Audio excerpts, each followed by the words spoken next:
When it comes to the realms of tabletop miniatures games, Games Workshop really does have something for everybody. They have myriad different settings, myriad different game systems, from the big to the small, from the skirmish to the kind of silly, kind of wacky fantasy football. For me personally, after 25 years of playing Games Workshop games, I like to keep my setting a little bit smaller and firmly rooted in the realms of fantasy. I don't want to paint literally hundreds of miniatures and then go through hours and hours playing your game with a real slog, in-depth rules, and a highly detailed setting. So for me, Warcry is the ideal game. It uses the same setting as Games Workshop's fantasy IP Age of Sigmar, but on a much smaller scale. So today, I'm going to be going through everything you need to know in order to get your first games in. We're going to be talking about how to play Warcry and really everything that you need to know in order to get started. If it is your first foray into the game and you want to know a little bit more about the setting and about the game itself,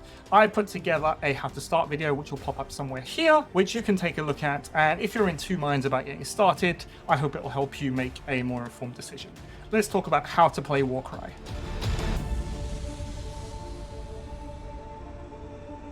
If you're coming in from one of the Warcry box sets, which are effectively self-contained warbands, or else you're coming in from the freely available and downloadable rule set that's currently up on Warhammer Community, you'll notice that all of the stats of your fighters will be located on fighter cards. Now, these fighter cards, they essentially have three sections.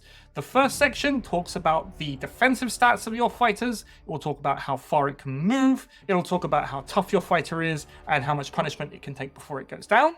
The second section, it will be talking about the offensive stats of your fighters. So how much damage it does in combat and how lethal it is to your opponents. The first section we will be looking at involve rune marks. Warcry uses a rune mark system whereby every ability and every special power that your fighters might have are linked to those rune marks, and they will tell you exactly what your fighters are able to do. In addition to the fighter cards, what you're also going to see are ability cards. Now, the abilities are going to list every single special power and special ability that each of your fighters can carry out.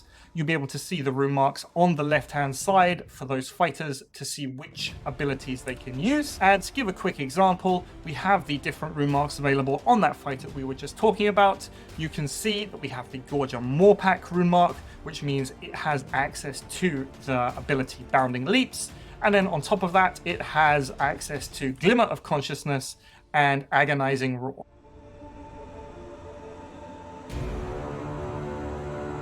Before you get started and actually playing your game, you'll want to know how you put a force together. In Warcry, we call this an Armylist, and it comprises of a number of different elements. To start with, you're going to have up to one leader. This is going to represent yourself on the battlefield, the great hero that you're choosing to go out and to enact your will whilst you're playing your games. You're going to have up to 2 heroes or allies. These are other fighters that you can either bring in from other warbands to come and help you out whilst you're fighting, or additional heroes from your warband that your leader will have commandeered to come and fight in his stead. Then you can take up to 3 thralls. Thralls represent the different kinds of war beasts and pack animals that a warband will generally take to battle. It might comprise of hunting hounds, it might comprise of fearsome beasts, things like Chaos Spawn, or other kinds of mercenaries that they might have pulled into their warband to fight for them.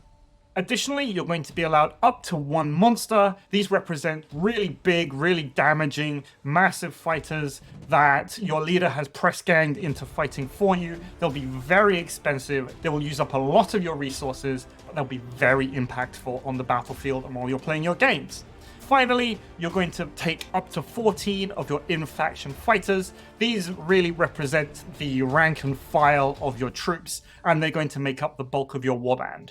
In total, with all of your leaders, your allies, your thralls, and your fighters, you're allowed anywhere up to 15 models. So generally, your warband is going to comprise of a couple of heroes, a bunch of medium guys, and then a number of basic rank and file dudes to fill out the numbers. All of this is going to go into your army list. Now, there are a few different philosophies to take when building your army list. You have the top-down method, which essentially has you asking the question, okay, how do I want my warband to play? and that's going to influence the different kinds of fighters and the different kinds of abilities that you're going to bring. Or alternatively, we have the bottom-up method, where if you particularly like how individual fighters play or individual fighter abilities, you're going to be choosing them first, and then you're going to be building your warband around those fighters and their abilities. Between the two, you're going to fall somewhere on that spectrum of between top-down and bottom-up.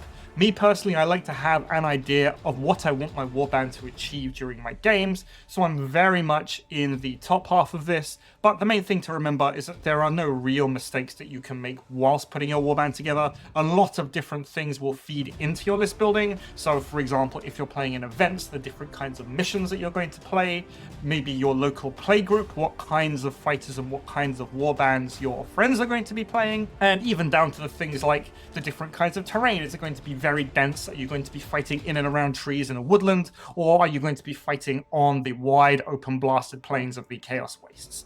It all feeds into your warband building, and that flexibility that you have offers a very in-depth tactical choice for you to make even before you've started playing your games.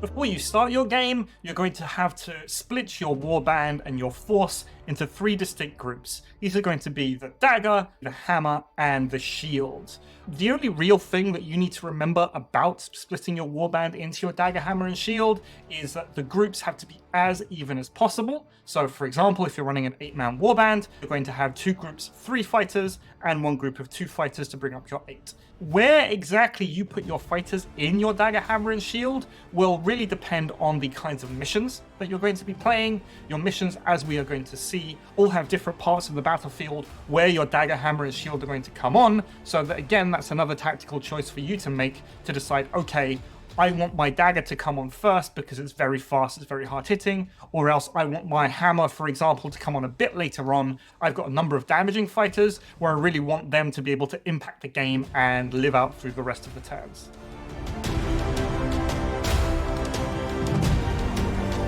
There are a number of different ways to set up your game of Warcry. The most common way that you'll find in the boxes are going to be your game setup cards. You're going to have 4 decks. You're going to have your deployment deck, a terrain deck, a victory deck, and a twist. So starting with the deployment deck, that's going to show you where your dagger, hammer, and shield are going to deploy on the battlefield. Notice that the dagger, hammer, shield symbols are there on the map.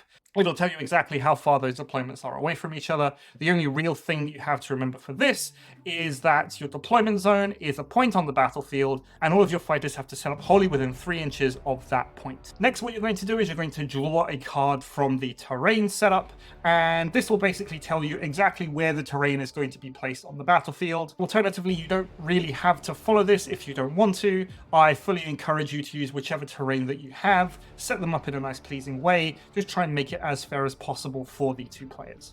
Next, we are going to be looking at your victory condition, and this will effectively tell you how it is you're going to win the game. So for example, here I've got treasure hunters. You're going to be placing treasure tokens on the battlefield, and then what your fighters will be doing is you and opponent will be fighting for that treasure. You're going to go and pick it up, and you're going to try and keep it whilst at the same time getting your opponent's treasure and stopping your fighters with treasure from dying. And then it will tell you exactly how long that game is going to last, in this case 4 turns, and it will give you the ultimate victory condition. Finally, what we have are twists. Twists are additional effects that just add a little bit of randomness into your games. You don't need to use twists if you don't want to, but along with the other cards and the other decks that you're going to be using, will essentially give you a lot of variety and a lot of different ways. So ideally, you shouldn't really have the same game twice. Alternatively, if you do have the Warcry core book, what you're also going to see are a number of match play missions. These are designed to be a standardized mission set that you can play if you want a more competitive game of Warcry. So in it, the deployments will be preset, the victory conditions will be preset, the length of the game will be preset, and they're designed to give as balanced a game as possible between 2 players. Generally, what you're going to see if you are playing in events and you're playing in tournaments, they will have pre-selected missions like this, as opposed to selecting your missions out of the different decks of cards.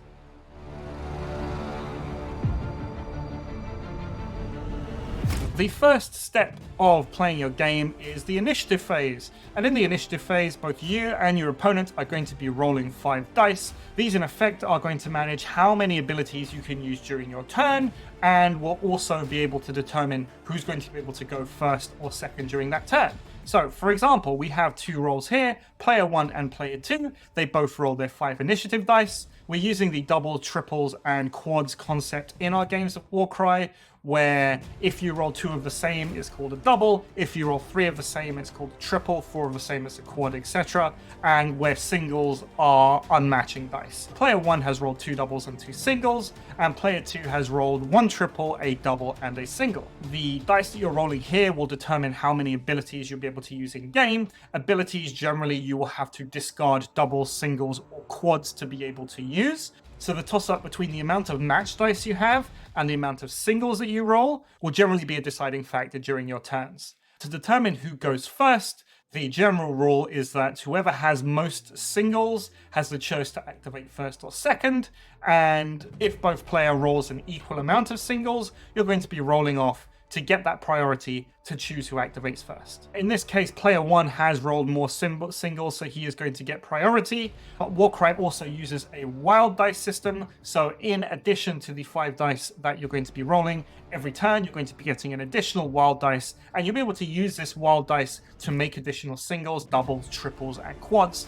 for you to use during your abilities for the rest of the turn, or else to try and claim the initiative from your opponent. Because player 1 did roll more singles than his opponent, he gets to apply his wild dice first. He chooses to make an additional 3 to turn one of his doubles, his double 3, into a triple. Following this, player 2 has the choice to apply their wild dice, and what they're going to choose to do is make an additional single so that they have the opportunity to try and steal the initiative from player 1 and try to activate first in that turn. This effectively gives the final total of dice in the initiative step for each player, and then from that, we apply the same rule. If you have more singles than your opponent, you get to choose who goes first or second, or if you have an equal amount of singles to your opponent, roll a dice, and whoever wins that dice roll is going to go first or second.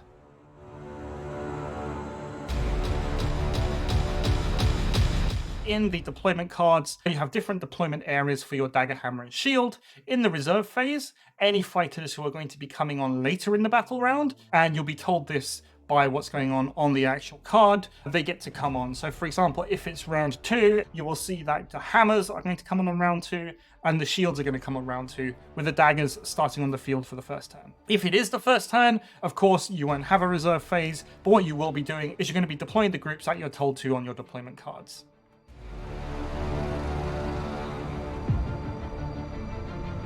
Following the reserve phase, we have the combat phase, and this is where the meat of your game is going to be. This is where you're going to be moving your fighters around, this is where you're going to be using abilities, this is where you're going to be shooting your opponents, and this is where you are going to be doing the bulk of your fighting. Warcry uses an activation system, whereby the player who has priority, the one who has decided that they want to go first or second, depending on the dice roll in the initiative step, they get to activate one of their fighters first.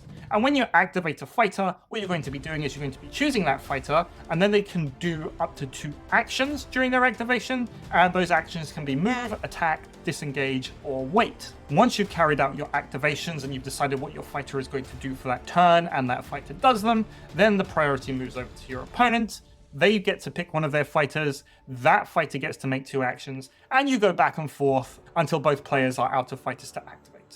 To begin with, we are going to talk about movements. The section that I've got highlighted here on your card is the move characteristic, and that's effectively how far your fighter is going to be able to move on the battlefield. So in this case, our Gorger has a movement characteristic of 5, so it can move up to 5 inches. There are additional special rules around scenery and around terrain, jumping off of terrain, climbing up terrain, but the main thing that you need to remember is you're not going to be able to be moving more than your basic movement in a 3D space. So if you want to climb up onto trees, that's going to use up some of your movement going vertically. If you want to jump off of something, it's going to move up some of your movement going horizontally. All you really need to keep track of is the movement of your fighter and how much move it has left. there are some abilities that are going to affect your movement characteristic.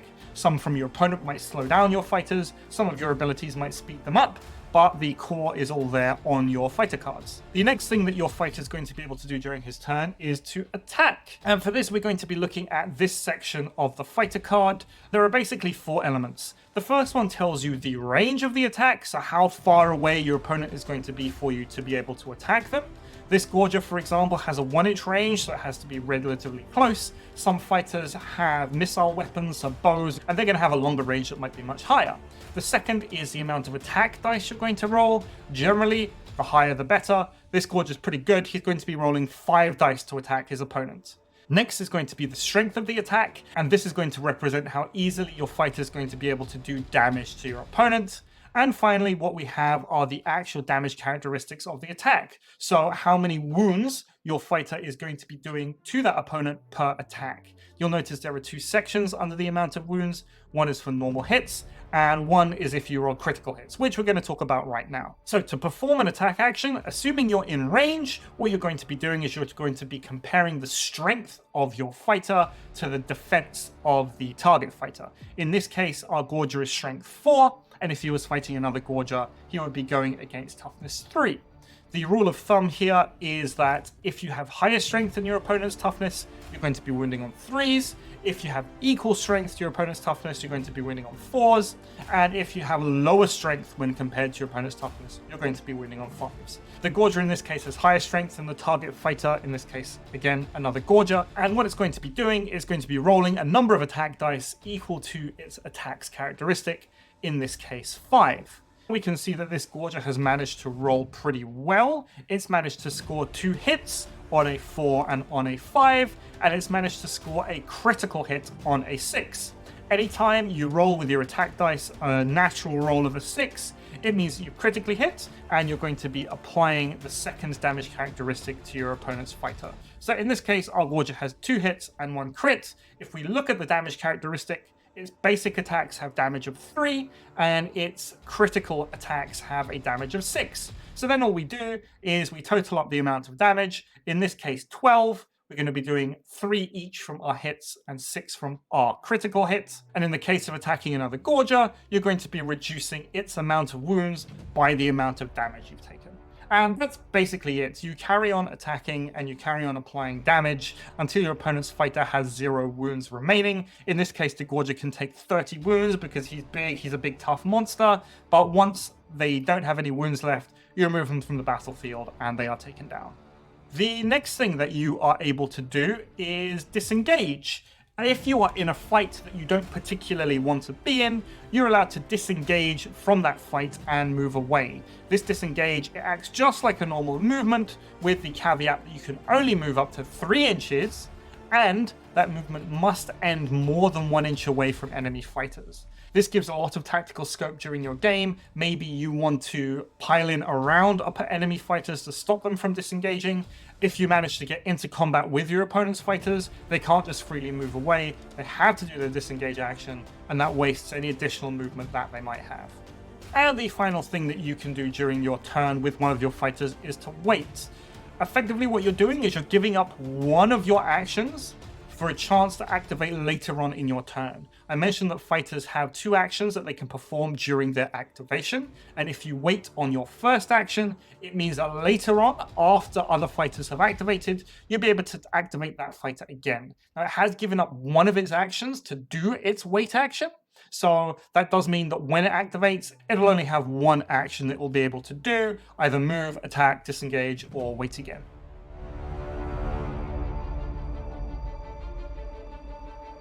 Now, I have mentioned already that you have different kinds of abilities that your rune marks give you access to that you'll be able to use during your turn. So when are you going to be able to use them? Well, the general anatomy of an activation for a fighter is that the fighter's going to activate. You're going to choose to activate him. He'll get 2 actions, and then his activation will end. You can use abilities either before or after any action that you take. So in effect, you have 3 action opportunities during your turn. Each fighter, when they activate, can only use 1 ability. So you have to be very careful in which abilities that you want to use, if any, and when you want to use them. And how are we going to be using our abilities? Those abilities are going to be listed on the ability cards that come with your warband, and the abilities that you're going to use are going to be determined by the rune marks that you have access to. I mentioned before that you're going to be rolling your initiative dice at the beginning of the game, and you're going to be making doubles, triples, quads, and so on. And the way you use an ability is very simple. You say, okay, here's my pool of doubles, triples, and quads. I want to use this ability. It'll tell you exactly how much it costs. So in this case, Agonizing Roar is going to cost you a triple, and then you're going to be removing those dice from your ability dice pool. Now, there are also a number of universal abilities that are available to every fighter. These are Rush, Onslaught, Respite, Inspiring Presence, and Rampage. You'll notice that Inspiring Presence requires you to have the hero rune mark, so only your leaders and only your heroes are going to be able to do it. But as a general rule of thumb, even if you have absolutely no rune marks, you'll still have access to this universal ability pool.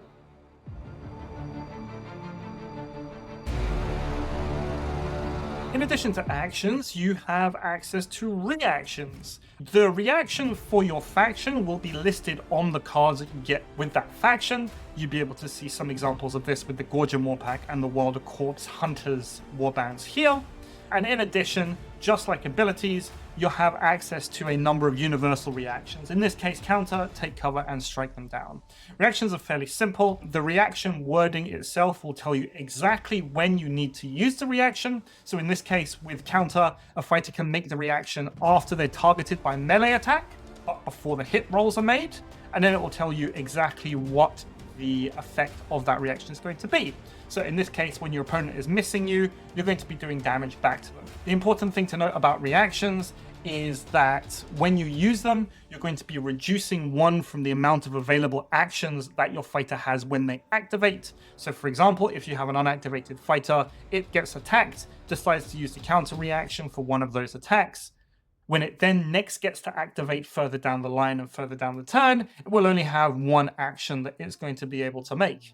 If a fighter carries out two reactions in the same turn, it's reduced the amount of available actions that it can take when it activates down to 0, and then it won't get to activate later on in the turn as normal.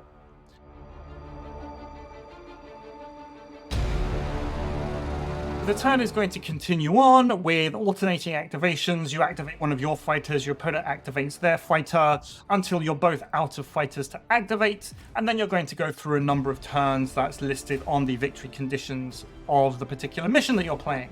So how do you win? In this case, it will be on the victory card itself. This one, for example, Treasure Hunters, it says the battle is going to last 4 battle rounds. And then when the battle ends, that player who has the most fighters carrying treasure is going to win the game. Alternatively, if you are playing match play missions, again, this is the match play version of Treasure Hunter, it will again tell you exactly what the conditions are at the end of the game for you to be able to win. After you've gone back and forth with all of your fighters and both players don't have any more fighters to activate, that'll be the end of the turn. Any end of turn abilities that there might be, maybe twists or the victory conditions might list that, they're going to happen then. And then you're going to be going on to turns 2, 3, and 4. You're going to be rolling your initiative dice again. You're going to be determining how many ability dice you have, how many singles, doubles, and quads, and going on until you've hit the limit for the amount of turns that are going to be in the game based on the mission cards. And that's it. That's it from me for today. Thank you very much for watching. I hope this has been informative for you, really as a stepping stone into how to play Warcry and getting your first games in. After this, I very much recommend watching my video on how to start. Links are going to be up here, and that will tell you exactly where to find the rules. It will talk about the different kinds of warbands that you can pick. It will give you a little bit of insight into those warbands, how they tend to play on the battlefield, and it will talk all about your next steps in the game. But yes, thank you very much for watching. I've been Itan, this has been Off Meta Musings, and I will see you next time.